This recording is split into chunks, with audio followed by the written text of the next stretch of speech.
Not only are public hearings for such a minuscule percentage of people based on the fact that they require the self-confidence to speak, not just in public, but on TV. That was live television, okay? It also involves people who have the luxury, and yes, I just used that word luxury, of not only getting themselves to City Hall, which even in a smaller city like Austin can take you an hour, but also having the luxury of time to potentially spend half a day waiting for your 3 minutes. I don't know about you guys. I have a 15-month-old. I'm not doing that. And as you can see, I don't have a problem speaking in public, but I do have a problem with that kind of participation.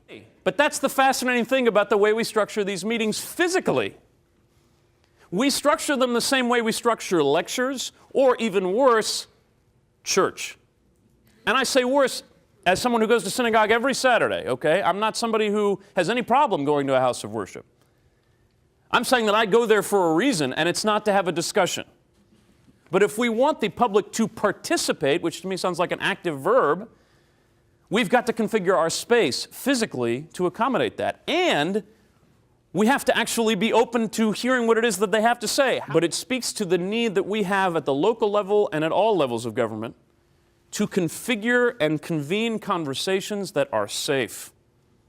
That A, are conversations, and that B, are conducted in safe, civil spaces with neutral facilitators who are there to receive input that will actually have some chance of affecting the ultimate outcome.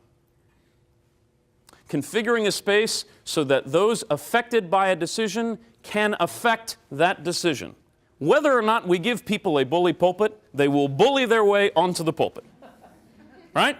They will either, let's see, bombard the council offices, bombard the city manager's office, hold a press conference, hold a rally, get a recall election, sue. I'm running out of fingers. So they're going to bully their way onto the pulpit whether or not we give it to them anyway. That's the kind of world that we're living in. It is much easier, as the professor alluded to, for people to directly access their elected officials and their administrators than it's ever been. So we should at least be thinking about how to convene them and engage them in a way that is proactive, thoughtful, inclusive, and fair. Those are important words to me. Right now, I would argue that in most American communities, we think of ourselves as customers of government.